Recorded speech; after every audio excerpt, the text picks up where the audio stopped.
انہوں نے وہاں پہ میڈیکل کالج بنا رکھا ہے, یونیورسٹی بنا رکھی ہے, اور سب سے زیادہ اسٹوڈنٹس انہی کے ادارے میں وہاں پہ زیر تعلیم ہے. اب وہاں پہ اسٹوڈنٹس کا یہ کہنا ہے کہ ان کی جانب سے یا ان کے جو آگے کانٹریکٹرز ہیں وہاں پہ, ان کی جانب سے اسٹوڈنٹس کے تحفظ کے لیے کوئی اقدامات نہیں کیے جا رہے, اور نہ ہی اسٹوڈنٹس کو اشیاء خورد و نوش وہ فراہم کی جا رہی ہیں تاکہ اگر وہ کمروں کے اندر یا ان گھروں کے اندر محصور بھی رہیں تو وہ کس کھائیں پیئیں گے کیا. دوسری یہ ہے کہ وہاں کی حکومت کو یہ چاہیے کہ وہاں پہ جو پراپرٹی آنرز ہیں, جو مالکان ہیں گھروں کے یا ان بلڈنگز کے, اس کو کم از کم ان کو روکے کہ جو اسٹوڈنٹس وہاں پہ مقیم ہیں انہیں زبردستی وہاں سے خالی نہ کروایا جائے. ٹھیک ہے, اس پوائنٹ پہ آپ کے پاس واپس آؤں گی. نشاط صاحب, سب سے پہلے تو وہی بات اگین کہ سوشل میڈیا کی جیسے ہم بات کرتے تھے, کئی دفعہ آپ نے اس چیز کو ہائی لائٹ کیا پروپیگنڈا کے حوالے سے. تو اس وقت جو ایرانی صدر سید ابراہیم رئیسی صاحب جن کا ہیلی کاپٹر لاپتہ ہو چکا ہے, اس کے بعد ہم دیکھتے ہیں کہ سوشل میڈیا پہ پروپیگنڈا سٹارٹ ہو چکا ہوا ہے, جبکہ ایرانی میڈیا کی کچھ خبریں اور آ رہی ہیں, اور جیسے اعظم صاحب نے بھی کہا کہ کچھ تفصیلات مختلف ہیں لیکن سوشل میڈیا پہ کچھ اور بتایا جا رہا ہے. آپ اسے کس طرح سے دیکھتے ہیں؟ سیکنڈلی جو ہم نے اپنے اسٹوڈنٹس کے ساتھ جو رویہ دیکھا ہے کرغزستان کے اندر, اور وہاں پر جو پاکستانی سفیر کا رویہ رہا ہے, آپ اسے کیسے دیکھتے ہیں؟ بسم اللہ الرحمن الرحیم. ایرانی صدر سے متعلق جو معاملات ہیں جی وہ خاصے تشویشناک بھی ہیں, بڑی افسوسناک خبر بھی ہے. چوہی صاحب نے آپ کو بتایا کہ کچھ بھی کہنا قبل از وقت ہوگا, بالکل, چونکہ کنفرمیشنز نہیں ہیں. روسی میڈیا کی جانب سے یہ دعویٰ کیا گیا ہے کہ وہ حفاظت سے ہیں اور ترمز کی جانب ٹریول کر رہے ہیں گاڑیوں میں. جی ان ہارڈ لینڈنگ ہوئی ہے وہاں, کیونکہ ہیلی کاپٹر کافی سارے تھے. جی وہ جب ڈیم کا افتتاح کر رہے تو آذربائیجان کے گورنر بھی وہاں تھے, یہ وزیر خارجہ ایرانی جو تھے وہ بھی تھے, ان کے اپنے کچھ نمائندے بھی تھے, تو وہاں ہیلی کاپٹر ایک سے زیادہ تھے. تو وہ موسم کی خرابی کا معاملہ جو بھی ہوا ہوگا, اس کے بعد وہ ایک آدھ ہیلی کاپٹر نے ہارڈ لینڈنگ کی ہے, یہ نہیں معلوم کہ وہ کون سا ہے. پر روسی میڈیا کا دعویٰ ابھی تک فی الحال سامنے آیا جس سے ڈھارس بندی ہے کہ کوئی ایسا معاملہ جو ہے وہ کچھ اللہ کرے کہ ایسا نہ ہو. لیکن دیکھیے, جب یہ خبر میرے سامنے آئی, اس سے پہلے کہ میں خبر پڑھتا تو میرے دماغ میں فوراً یہ بات آئی کہ جو ابراہیم رئیسی ہیں, آپ کو پتہ ہے فلسطین کے معاملے پہ بہت ووکل رہے ہیں, ان کے وزیر خارجہ بھی بہت ووکل رہے ہیں, اور ہم نے دنیا میں بہت سی کانسپریسی تھیریز سنی بھی ہیں, دیکھی بھی ہیں, پڑھی بھی ہیں. تو یہ اس طرح کے امکانات بھی ہو سکتے ہیں, اگرچہ کہ یہ جو ہیلی کاپٹر میں کا معاملہ ہوتا ہے اس کے اندر یوزلی یہ جو موسم کی خرابی ہے یہ ایک بڑا ایلیمنٹ ہے. مجھے یہ بھی سمجھ نہیں آ رہی کہ اگر موسم کی خرابی کا امکان تھا تو پھر جو ہے وہ ہیلی کاپٹروں میں ٹریول کیوں کیا گیا, اور وہ یہ ساری چیزیں جو ہیں. پھر بہرحال اب اس کے اوپر زیادہ بحث میں نہیں جانا چاہیے ابھی فی الحال ہمیں, اگرچہ کہ وہاں ایرانی سپریم کونسل کا اجلاس جو ان کے سپریم لیڈر ہیں آیت اللہ خامنائی, وہ ان کے صدارت کے میں ہو بھی رہا ہے, کیونکہ وہ جو بھی انفارمیشن کلیکٹ کر رہے ہوں گے, جو بھی کر رہے ہوں گے. بہرحال چونکہ اب انفارمیشن اس طرح کی نہیں ہے کہ اس کے اوپر کوئی تجزیہ کیا جا سکے. اصل جو بات ہے وہ کرغزستان کے طلباء کی ہے. جی دیکھیے, میں ذاتی طور پہ سمجھتا ہوں کہ جتنی انفارمیشن میرے پاس آئی ہے, چوہی صاحب نے بھی گفتگو کی ہے, کچھ میں نے بھی ادھر ادھر بات کی ہے. میں نے آپ کو کل ایک بات بتائی تھی, یہ جو نا یہ ایک دن کے اندر یہ جو ہوتا ہے وہ کیا سر شعر ہے کہ وہ یہ ایک دن میں حادثہ ایک دن میں نہیں ہوتا. یہ بیسکلی ایک دن کا حادثہ نہیں ہے. یہ جو شکایات ہم سفیر کے خلاف آ رہی ہیں اس کی بہت سی وجوہات ہیں. وہاں کے جو طالب علم ہیں, میں نے آپ کو کل بھی ایک بات بتائی تھی کہ 12,000 اگر پاکستانی اسٹوڈنٹ ہیں, اس میں زیادہ تر تو میڈیکل سے جڑے ہوئے ہیں, میڈیکل کی تعلیم حاصل کر رہے ہیں. اور میڈیکل کی تعلیم میں آپ کو پتہ ہے ہمارے ہاں خواتین جو ہیں وہ دلچسپی لیتی ہیں, اور ان میں بڑی تعداد خواتین کی بھی ہے. اور جس قسم کا معاملہ وہاں پر ہے کہ 30% اگر فارن اسٹوڈنٹ آ جائیں یونیورسٹیوں میں, اور اچانک آ جائیں پچھلے 3, 4, 5 سال کے اندر, یہ 1000 سے 80,000 پہ چلے گی تعداد, تو وہاں کی جو اپنی کمیونٹی ہے اس کے ساتھ سیٹلمنٹ بڑا مسئلہ بن جاتی ہے. جس طرح ابھی جن مشکلات سامنے آ رہی ہیں, مطلب مثال کے طور پہ ایک دکاندار کے لیے تو ایک گاہک ہے نا, لیکن اگر وہ فورن اسٹوڈنٹ ہے تو آپ اس کو چیز نہیں دیں گے, تو پھر اس کا مطلب وہاں پہ بھی کوئی ریزنٹمنٹ موجود ہے. ہمارے جو سفیر صاحب ہیں, میں ذاتی طور پہ سمجھتا ہوں کہ یہ ساری جو پرابلمز بڑھ رہی ہیں اس میں ان کا بہت کردار ہے, کیونکہ اگر وہ رہتے وقت جسے کہتے ہیں نا کہ جب پہلے شکایات آ رہی تھیں انہیں سنتے, لوگوں کی اسٹوڈنٹس کی بات کو سالو کرتے, لوکل کمیونٹیز کی کو حکام کو انوالو کرتے, اور لوکل کمیونٹی, تو شاید چیزیں جو ہیں وہ اس سطح پہ نہ جاتی کہ یہ ایک دوسرے کے سامنے آمنے کھڑے ہو جاتے, حملے ہوتے اور یہ ہوتا. لیکن بہرحال ابھی یہ بھی الزام نہیں آپ کسی کے سر دھر سکتے. یہ اسٹوڈنٹس کے پرسپیکٹو میں جو بات ہے کہ ہمارا سفارت خانہ ہے وہ بات نہیں سنتا. ویسے پاکستانی سفارت خانے سارے ہی ایسے ہیں, زیادہ تر جو سفارت خانے ہیں وہاں پہ اسی قسم کی اطلاعات ہمیں ملتی ہیں. معاملہ یہ ہے، اس میں ایک دو تین چیزیں بڑی اہم ہیں اس قصے سے ذرا تھوڑا سا، اگر میں اس کو تھوڑا سا ہٹا کے بات کروں. دیکھیں ابھی چوہی صاحب نے ایک صاحب ہے ان کا ذکر کیا کہ انہوں نے وہاں جا کے میڈیکل وہ کھولے ہوئے ہیں، یونیورسٹیاں کھولی ہوئی ہیں، کالجز بنائے ہوئے. ہمارے ہاں ہم لوگ ترس رہے ہیں، SIFC کام کر رہی ہے، ہم ڈالرز لانا چاہتے ہیں، ہم یہ کرنا چاہتے ہیں، اور ہمارے لوگ یہاں سے انویسٹمنٹ کہیں اور جا کے کرتے ہیں، کسی اور ملک میں کرتے ہیں. کیوں ہمیں یہ بات سمجھ میں نہیں آتی کہ وہ تمام چیزیں جو ہمیں یہاں پر دینی چاہیے تھیں پاکستانیوں کو، وہ ہم کیوں نہیں دیتے؟ بالکل ہماری حکومتیں جو ہیں وہ یہ اہل کیوں نہیں ہیں کہ وہ حالات پیدا کریں، وہ ماحول پیدا کریں کہ لوگ اپنی انویسٹمنٹیں اٹھا کے دبئی میں نہ لے کے جائیں، کہیں اور نہ لے کے جائیں. پھر میں نے تو لانے کا بھی طریقہ کہا، بتایا کہ بھئی SIFC جو کسی سعودی شہری کو، کسی کو عربی کو کوئی برات دے رہی ہے، وہ پاکستانیوں کو دے کے ان سے کوئی ایگریمنٹ کر کے لے آئیں. IPP میں تو آپ نے ایگریمنٹ ایسے کیے ہیں کہ ہماری جان ہی نہیں چھوٹتی، تو یہاں بھی کوئی ایگریمنٹ کر لیں اور انویسٹمنٹ کو لیں. دوسری بات یہ ہے کہ وہ جو صاحب ہیں جن کا جو بھی بزنس ہے، انہیں بھی کچھ ارینجمنٹ ایسے کرنے چاہیے تھے جس میں سیکیورٹی یہ جو ہے پرائرٹی ہوتی ہے کسی بھی اسٹوڈنٹ کے لیے، وہ انہیں یہ ان کی ذمہ داری ہے کہ اس کو ان کی سیکیورٹی کو میک شور کرتے ہیں. اور اگر اس طرح کو معاملہ آ رہا تھا تو سفیر کے ساتھ مل کے، مقام کے ساتھ مل کے اس معاملے کو وقت سے پہلے روکتے.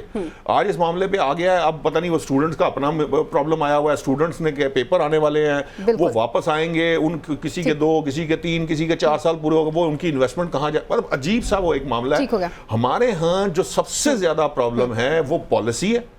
پہلے پالیسی میکنگ اس طرح کی ہوتی ہے اور پھر آگے ویژن کوئی نہیں ہے کہ 20 سال بعد 10 سال بعد 50 سال بعد کیا ہوگا. بنتی نہیں، اور اگر بن جائے تو اس پہ عمل درآمد کرنا ہی بڑا چیلنج ہے. اعظم صاحب، جس چیز کی طرف ابھی نشاط صاحب نے بھی اشارہ کیا ہے، اسٹوڈنٹس کی ظاہر سی بات ہے پیرنٹس کی انویسٹمنٹ ہوئی ہوئی ہوتی ہے، ان کے فیوچر پہ انویسٹمنٹ ہوئی ہوئی ہے.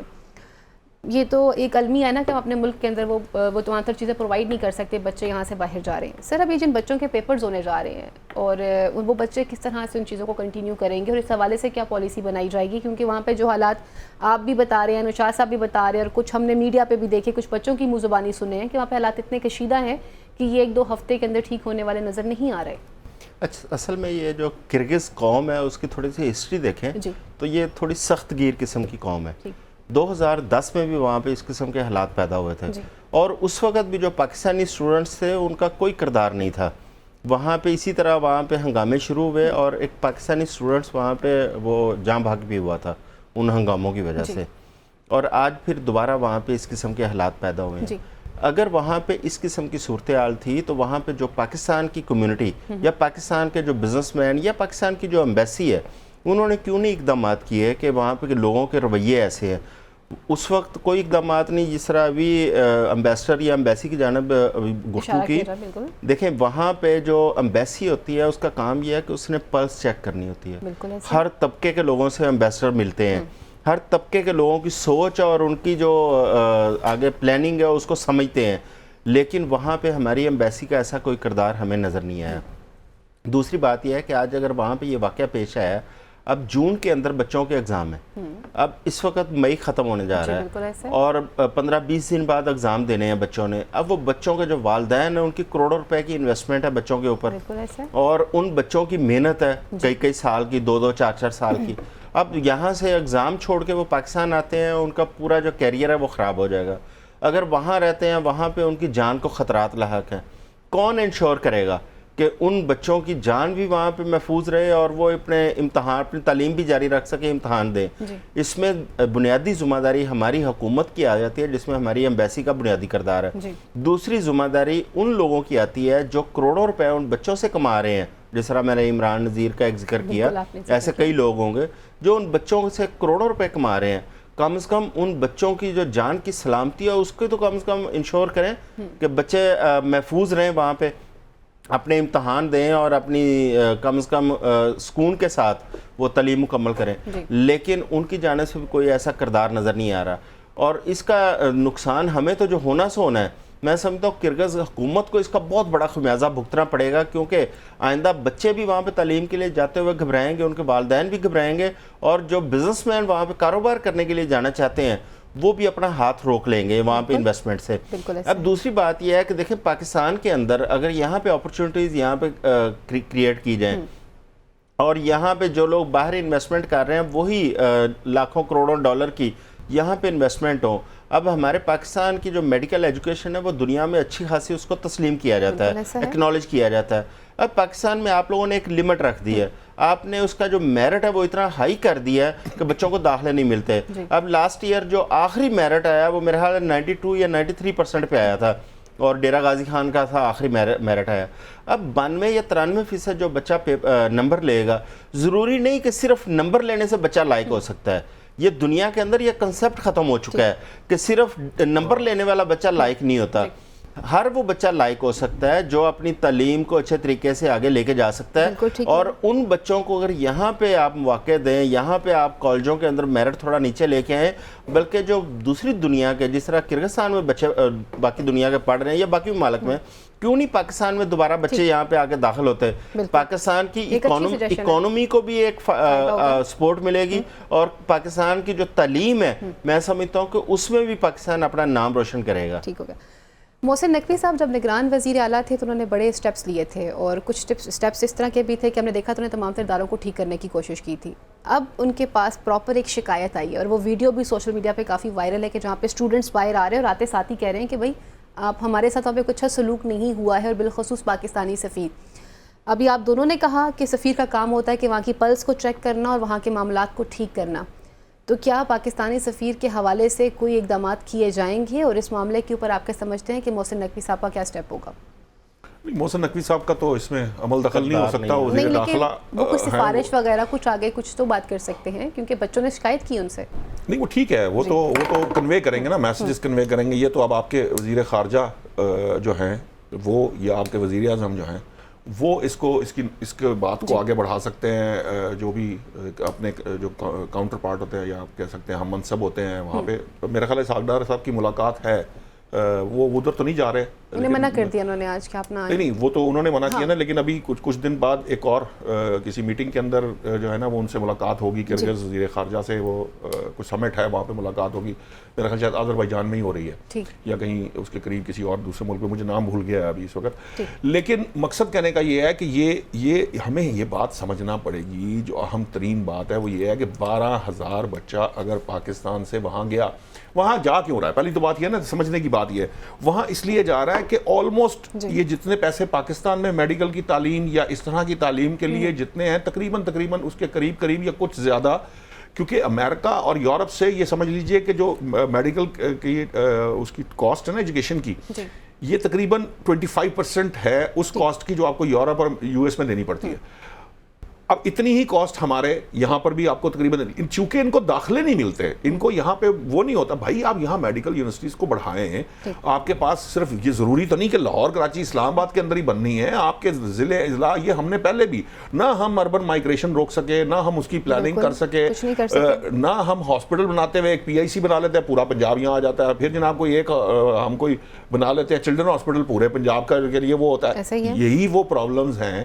بھائی گجرانوالہ کے اندر کیوں نہیں بن سکتا, جو ڈیرہ غازی خان ہے وہاں کیوں نہیں بن سکتا, ملتان میں کیوں ان کی فیسلٹیز نہیں بن سکتی, پھر یہ میڈیکل کالجز کو وہاں کیوں نہیں مل سکتے. اب یہ ضروری تو نہیں ہے, میں تو اب تھوڑی سی بات کرتے کرتے مجھے لگ جائے گا, کیونکہ ہمارے میڈیا میں بھی ایجوکیشنسٹ چھائے ہوئے ہیں, تو ضروری تو نہیں کہ آپ کے پاس ٹی وی چینل ہوگا, نیوز چینل ہوگا تو تبھی آپ کو لائسنس ملے گا. لائسنس دیں لوگوں کو, نجی سیکٹر کو آگے آپ نے اب کر دیا پرائیویٹائز, کم از کم وہ جو وہاں دے رہے ہیں وہ یہاں پہ بھی تو وہ کالجز کھول سکتے ہیں. ایسی پالیسیز بنائیں کہ لوگوں کو باہر جانے کی ضرورت نہ پڑے, اور آپ کی تعلیم اچھی ہے. یہ نہیں ہے کہ آپ کی میڈیکل ایجوکیشن کا سٹیٹس اس طرح کا نہیں ہے کہ جس کے اوپر آپ پرابلم کریں. سو بیسکلی میں یہ سمجھتا ہوں ہمیں ہر چیز کا دھیان رکھنا چاہیے.